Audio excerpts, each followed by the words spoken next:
Éntrale al debate de la reforma electoral en los foros de Parlamento Abierto. Resumen. Foro 22. Paridad de género en sistemas basados en listas de candidatos. Me permito presentarles a usted a nuestros ponentes de hoy. Le damos la bienvenida a Adriana Leonel Cervantes Asensio.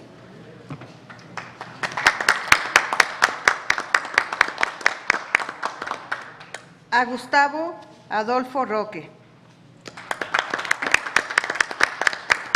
A Georgina Ávila Silva. A Gloria Isela García Cuadras. A la consejera Carla Astrid Humprey Jordán. Especifican que se tiene que hablar de paridad en sistemas basados en listas de candidaturas.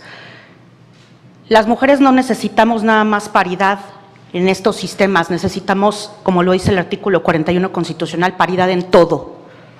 Y todo es todo.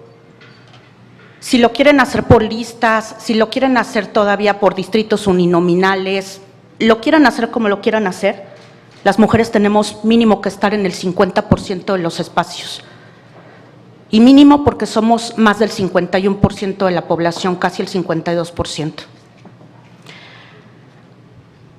Así que, una disculpa, pero no solamente hablaré de paridad en listas de candidaturas. La consejera Humprey no me dejará mentir que nos falta todavía mucho camino por recorrer y sí, se ha logrado bastante, hay un camino recorrido y mucho se ha debido a los lineamientos, a las acciones que ha tomado el Instituto Nacional Electoral y después, en su caso, confirmado por la Sala Superior del Tribunal Electoral del Poder Judicial de la Federación.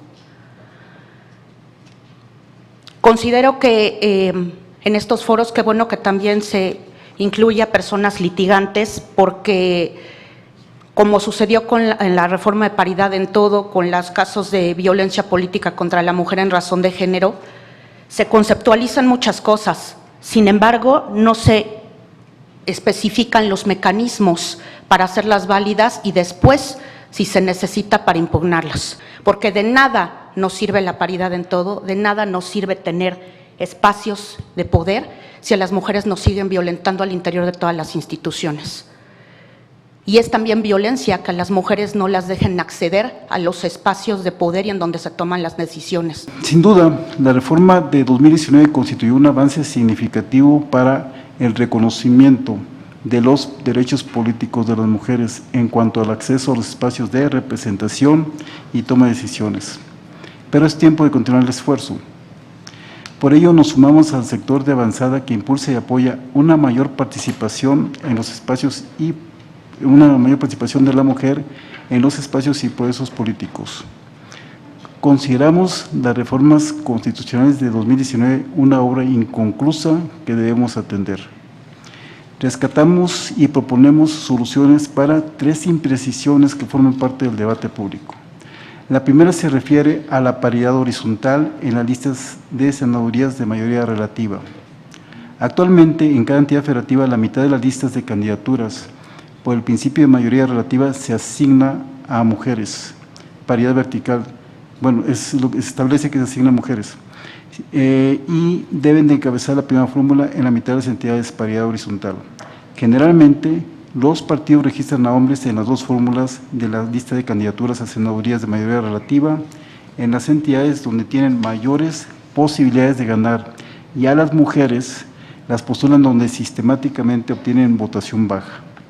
Cuando se registran fórmulas mixtas, una integrada por hombres y otra por mujeres, para las senadurías de mayoría relativa, los partidos políticos registran a los hombres en la primera fórmula. Esto propicia que accedan a un mayor número de senadurías de primera minoría, cuando el partido obtiene el segundo lugar de votación en una determinada entidad federativa. La segunda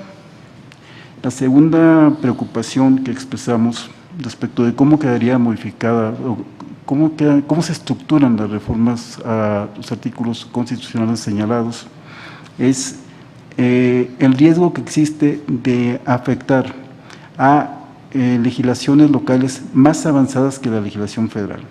El sistema de listas, como viene en esta iniciativa y como está actualmente, o cualquier sistema de postulación paritaria, ya nos otorga a las autoridades electorales esta obligación también de asegurarnos que quede integrado paritariamente el órgano. Y ahí es donde yo creo que tenemos esta gran área de oportunidad, porque cada entidad federativa e incluso el Instituto Nacional Electoral pues adoptaron algún método, y eso creo que le resta certeza al proceso, porque pues sí, se emiten lineamientos, se emiten con la anticipación debida, generalmente esos lineamientos pues son impugnados, y bueno, finalmente genera la necesidad de ajustar en algún momento cómo queda la integración. En la propuesta que se nos puso a consideración, se propone terminar toda esta regulación en ley, y yo creo que sería un tema que sí debería quedar en Constitución, porque es la integración pues, de un poder, es la integración de un poder del Estado, y debería quedar muy claro cómo va a suceder, de qué manera se va a integrar, de qué manera se va a ajustar. Claro que cualquier aportación que tengamos para la postulación, para las candidaturas, si ponemos mujeres en los primeros lugares, que yo siempre he sido partidaria de eso, porque además le da esa certeza al partido político, pon mujeres en el número 1 y tú la eliges, entonces ya no te vamos a mover, no te vamos a ajustar. Yo soy partidaria, pero aún así tampoco nos garantiza que quede la integración. Entonces, yo sí creo que hay que revisar el tema de la integración final. Desde los institutos electorales, en particular los organismos públicos locales electorales y también el Instituto Nacional Electoral, hemos ejercido la facultad reglamentaria administrativa que tenemos para aprobar reglamentos y lineamientos que incluyan acciones afirmativas para materializar la tan anhelada paridad, porque a pesar de que esté en la Constitución, pues todavía voy a dar ahorita unos ejemplos de tres acciones que tuvieron que hacerse a través de emisión de lineamientos por parte de los institutos electorales nacional o locales, y acciones a través de sentencias del Tribunal Electoral del Poder Judicial de la Federación. Han quedado vacíos legales en las reformas, y es a través de estos criterios que se han mermado, pero quiero señalar que en cada una de las acciones afirmativas que hemos emitido, las autoridades administrativas y las jurisdiccionales, hemos buscado que estas acciones sean materiales, objetivas, razonables, proporcionales y temporales. Y todas están encaminadas a eliminar cualquier forma de discriminación a la que ya estructuralmente, históricamente tenemos las mujeres, o hemos tenido, voy a señalarlo así en pasado, para ver si en una redacción propositiva podemos erradicar esta discriminación. Hay que buscar a través de esas acciones, o hemos buscado promover y generar que las mujeres compitan en igualdad de condiciones que los hombres, y que tengan las mismas oportunidades de triunfo, y que se procure el acceso. Ahorita coincido totalmente con mi amiga y colega Georgina Ávila cuando señala que si bien hemos dispuesto normas para generar una postulación paritaria, lo cierto es que normativamente hay ocasiones en las que se ha quedado detrás el tema del acceso a los cargos, y hay ciertas acciones que hemos tenido que tomar. Yo propondría que pues de las 32 listas propuestas, tanto para diputaciones como para senadurías, al menos 16 tendrían que estar encabezadas por mujeres. La segunda es establecer este tipo de bloques o reglas de competitividad, porque lo que nos está pasando ahora es que no saben, o más bien las mujeres están sí siendo postuladas paritariamente, pero quizá no en los espacios más competitivos para los partidos políticos. A ello atienden 2 sentencias de la Sala Superior en este último proceso electoral, y tienen obligatoriamente ya los partidos, emitimos un acuerdo del INE, tienen hasta el 31 de octubre para modificar sus estatutos y crear reglas de competitividad para las gubernaturas, para que las mujeres no sean postuladas únicamente en aquellos espacios que los partidos saben o tienen datos y estudios que no van a ganar. Entonces, yo propondría además estas 2, digamos, requisitos para la conformación de estas listas y para cómo tendrían que estar encabezadas, con reglas de competitividad por partido político. También se establece que una mujer propietaria de una fórmula tiene que llevar a una suplencia de mujeres, esto para evitar el caso Juanitas y luego Manuelitas y tantos intentos que hemos visto. Sin embargo, ya ha sido hablada por la Sala Superior, que una fórmula encabezada por hombres sí puede llevar una suplencia mujer. ¿Y por qué? Porque ahora, por ejemplo, en esta Cámara de Diputados y Diputadas hay 251 diputadas y 249 diputados. Sí, establecimos por primera vez desde el Consejo General, y déjenme decirlo que lo perdí, por eso es tan importante tener estas medidas de ajuste legisladas. La perdí, pero luego la Sala Superior hizo este cambio para cambiar 2 fórmulas de hombres por 2 fórmulas de mujeres y tener la primera Cámara integrada paritariamente, pero es importante también prever que el hombre que encabece una fórmula sí puede llevar una candidatura, una suplencia de mujer, justamente para casos como estos. Un sistema basado en listas por entidad federativa o nacional optimizaría o obstaculizaría este principio. Muchas gracias por su respuesta. ¿Cómo evitar que un partido político, con tal de cumplir la paridad de género e incluso con las acciones afirmativas, registre dichas candidaturas en la lista correspondiente, pero no cometa fraude a la ley y los integre en los últimos lugares de la misma? Es como otro fraude. Será importante señalar en la próxima reforma electoral que el modelo de votación por listas debe ser abierto para que los ciudadanos puedan votar individualmente por las candidaturas, o cerrado, o se vote por la lista completa. ¿Qué opinan todas y el compañero que aquí nos ofreció sus comentarios de estas candidaturas uninominales en las gubernaturas? Y ¿qué opinan de la alternancia también en los municipios? Y finalmente, en otra pregunta que me generó al final, se planteó la alternancia para cada elección, pero ¿qué pasa con la reelección? No se ha profundizado normativamente en lo relativo al proceso de selección de candidaturas, del modo en el que los partidos seleccionan a las candidaturas, y creo que se debe de conciliar la forma en que se seleccionan con la conformación paritaria de las mismas. Y digo, porque es de todo sabido que hay núcleos o monopolios de poder masculino al interior de los partidos políticos y que constituyen barreras que han impedido, unas estructuras informales que han impedido que muchas mujeres, sobre todo bases, mujeres militantes, lleguen a las candidaturas, lleguen a postularse, porque lo sabemos, es en las cúpulas en donde se decide quiénes integran las candidaturas, y la militancia, las mujeres militantes, las bases siempre son las más afectadas. Creo que eso es algo que se debería de buscar regular, y en la medida de lo posible sin que se sientan los partidos ofendidos por sentir que se está inmiscuyendo en su principio de autodeterminación. Coincido con la consejera Humphrey que se debe de poner, si ya de verdad tienen la vocación de la paridad, que se pusiera primero a las mujeres en las listas. No se ha hecho en todas las entidades federativas, pero por lo menos en Ciudad de México sí se puede, y esto se ha platicado también con integrantes de la comunidad LGBTIQ+. Por ejemplo, en Ciudad de México se puede hacer el cambio oficial ante el registro civil de los papeles. Creo que esa podría ser una opción para pedir una autoadscripción calificada para cuestiones de acciones afirmativas y de paridad, para evitar los fraudes y la simulación. Me parece que debe de encabezarse la lista por mujeres para, en la medida de lo posible, acotar el juego que se establece por los partidos políticos. Esto es, eliminar esas listas donde hombre-mujer, se presta mucho juego. Si al final de cuentas estamos hablando de paridades, primero todas las mujeres y después todos los hombres, no se entiende ese tecnicismo. Una segunda solución es para apoyar la prevalencia de la paridad de género.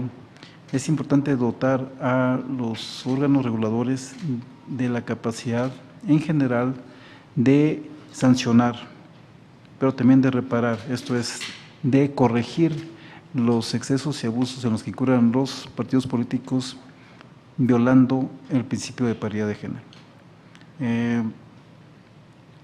No vamos a evitar que, siguiendo tendencias e inercias de décadas o ancestrales, los partidos políticos continúen incurriendo en violaciones al principio. Lo importante es corregirlo y se debe sancionar, pero me parece que igual o más importante es dotar a los órganos reguladores de la capacidad de corregir. Cualquier sistema que se adopte, yo creo que, reitero que eso lo tendrán que analizar legisladores, legisladoras, cualquier sistema, número uno, pues se le puede dar la vuelta.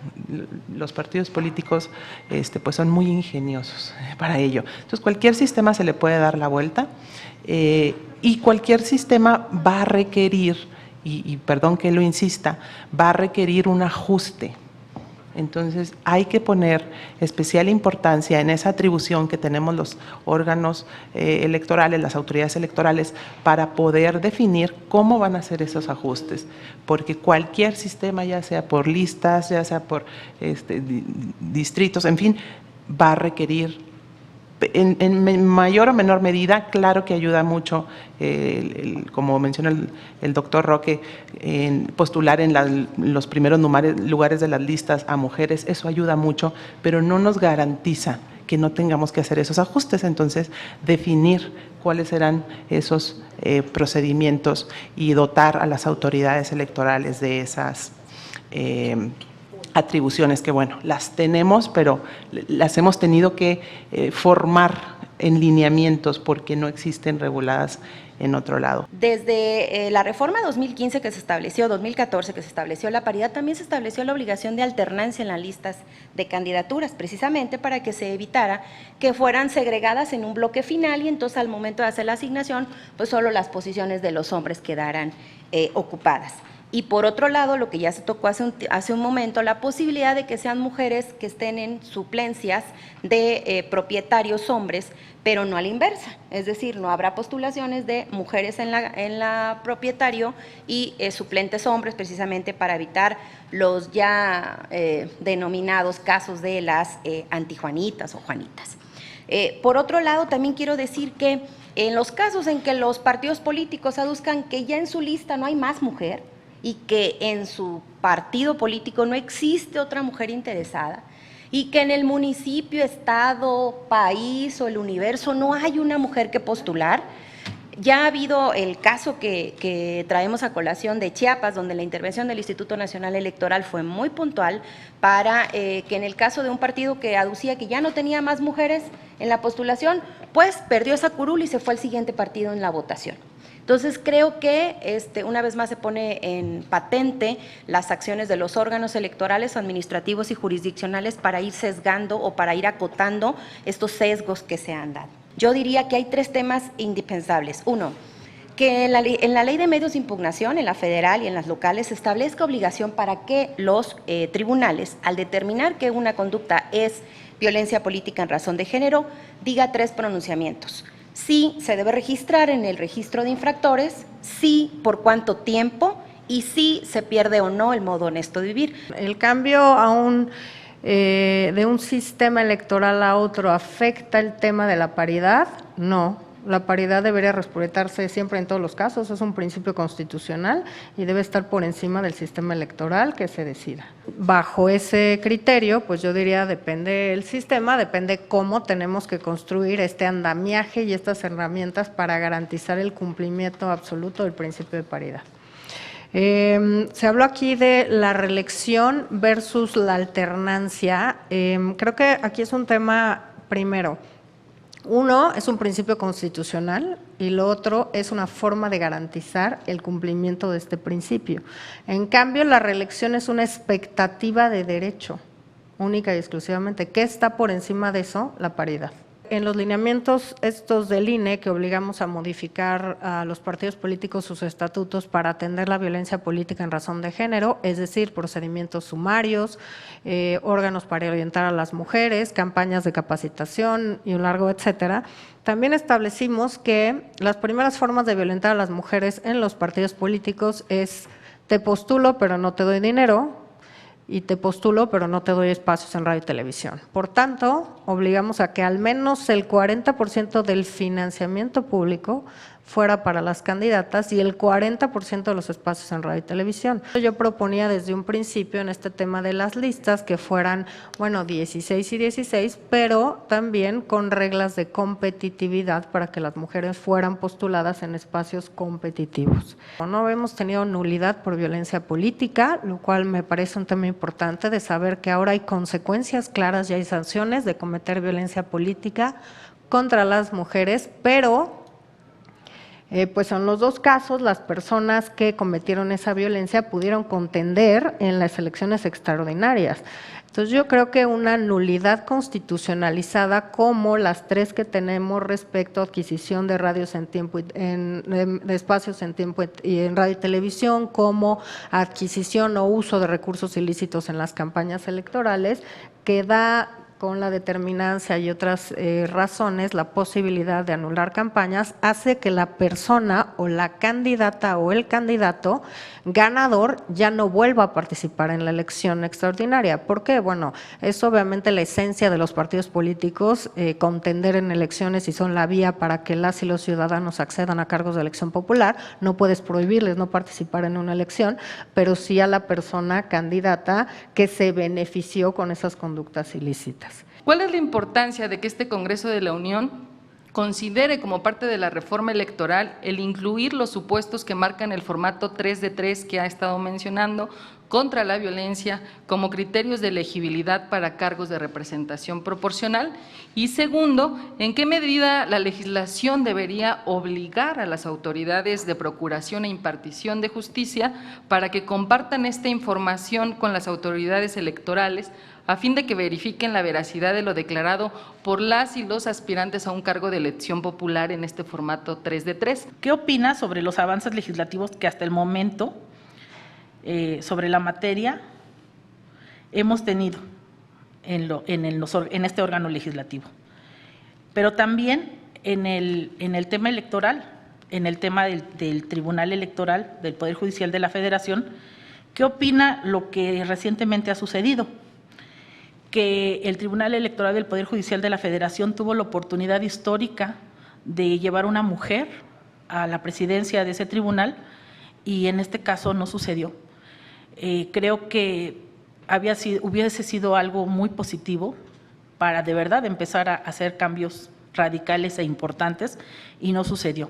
Si se eliminan los distritos electorales y en su lugar se dice paso a un sistema de votación basado en lista de candidaturas, pregunto, ¿qué mecanismos debiésemos prever para garantizar que tanto la paridad en las candidaturas y en las acciones afirmativas sean votadas y se representen en los espacios, en las curules, en los escaños del Congreso de la Unión?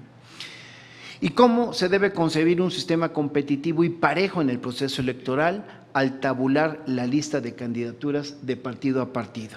Además del sistema de listas, ¿qué otras medidas se pueden implementar para lograr una paridad real, no tanto formal, real? Y otra pregunta muy importante es el tema de la violencia política de género. ¿Cómo evitar que este tema sea utilizado, porque se está haciendo así, para llevarlo a un territorio, a un terreno político, a un escenario político, para poder quitar o eliminar algún contendiente político? Aquí yo hablaría de paridad cualitativa y cuantitativa, ¿no? No solo cuántas somos, sino dónde estamos, qué posibilidad tenemos de incidir, en qué comisiones estamos, tenemos posibilidad de presentar o no iniciativas, políticas públicas, tienen o no recurso, presupuesto asignado a estas iniciativas, porque, bueno, pues si se aprueba una iniciativa pero no hay presupuesto para apoyarla, pues prácticamente es letra muerta. Entonces, yo diría que la 3 de 3 contra la violencia tendría que ser legislada como requisito porque estas 3 causales son las causales que más violentan a las mujeres. La violencia familiar, la violencia sexual y los deudores alimentarios morosos. El no tener estos recursos hace que las mujeres tengan que buscar estos recursos para mantener a sus hijos e hijas y puedan a lo mejor no tener una carrera política, académica, judicial o en cualquier otro orden. Y por esto es que esas 3 que parten de propuestas de organizaciones de la sociedad civil retomadas por diputadas y que también fueron del conocimiento del INE, es por eso que la legislamos, bueno, la incluimos en lineamientos en nuestra facultad de reglamentación. Indispensable para regular la 3 de 3 es tener acceso a la información para contrastar si se está declarando con veracidad. Los distritos electorales, listas abiertas o cerradas, creo que depende de cómo queremos que esté conformado nuestros órganos en tema de representación, de representatividad. Claro, hay pues democracias muy avanzadas que se puede votar en lista abierta por quien uno quiera. Yo creo que ahí el tema es, si son abiertas, hay que tener mecanismos más claros para asegurar paridad, porque si son cerradas, pues las listas se votan en ese orden y entonces ya hemos hablado, por ejemplo, de la alternancia, encabezamiento por parte de las listas por parte de fórmulas de mujeres.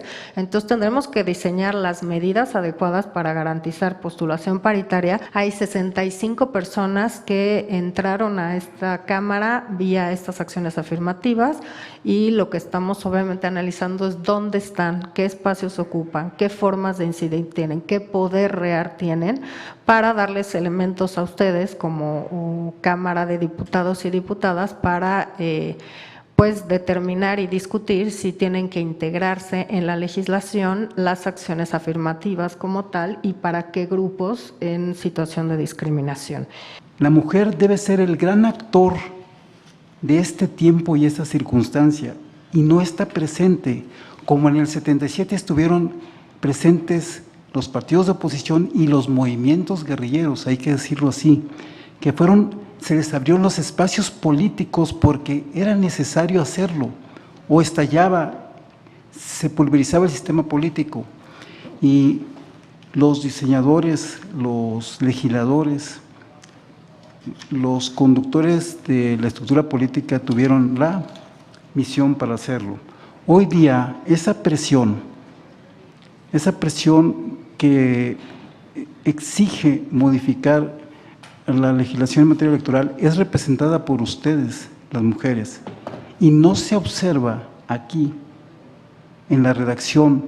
Yo ya refería, se mantienen las reformas, los alcances, los avances del 19, pero no se plantean avances que sean producto de 22. ¿Dónde está la mujer, que es el gran actor? No está. Hemos dedicado un tiempo muy valioso para todos y las reflexiones han sido muy valiosas, una buena cantidad de tiempo, pero me parece que nos hemos perdido un poco en el detalle y hemos perdido la concepción estratégica de la reforma del 22. La reforma del 22 debe ser para la mujer. No solamente es por el sistema de listas, es implementar la paridad, respetar el principio de paridad en todo, no solo por sistemas de listas, sino que se tiene que respetar que es paridad en todo, horizontal, vertical y transversal.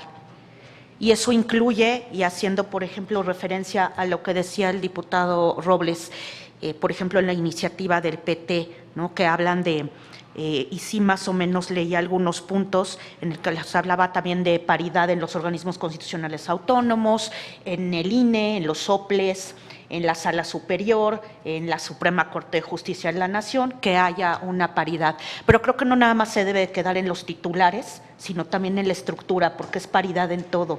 Y eso es lo que había mencionado al principio, que también se deben de establecer los mecanismos para hacerlos válidos, porque en las estructuras ahorita no se tiene forma de impugnarlo, a través del amparo los han desechado, y igual paridad en estructuras, pues obviamente el Tribunal Electoral dice no es materia electoral. Entonces, la verdad es que por eso no les ha interesado mucho a las personas titulares de estas áreas tener una estructura paritaria, ¿no? No es precisamente que se les denuncie a la ligera y que porque a la ligera los determinen como lo sancionen por violencia política en razón de género. Al contrario, en los tribunales electorales, por criterio de la Sala Superior, se deben de cumplir 5 requisitos, sino cuando si hay uno de los requisitos, de los elementos que no se dé para acreditar la violencia política, se declara inexistente, y la mayor parte de las denuncias, de las impugnaciones, son declaradas inexistentes. En sala regional, en sala superior, hay magistradas, y sí son mujeres las que han hecho votos particulares, porque la mayoría, y pues han sido magistrados, quienes votan por inexistencia de violencia política cuando está claro que están perjudicando, que se está perjudicando de manera exacerbada a una mujer, ¿no? Desafortunadamente no se tienen a las mujeres en puestos de decisión como se tuvo en la legislatura pasada, ¿no? Eso falta porque no solo la paridad cuantitativa, es la paridad sustantiva. Y ahí también se está incumpliendo, porque de acuerdo con el artículo 4 de la Convención de Belén do Pará, las mujeres no solo tienen que tener una curul, sino que tienen que tener también estar en los puestos de decisión. Entonces, se está incumpliendo una obligación internacional. Cámara de Diputados, Legislatura de la Paridad, la Inclusión y la Diversidad.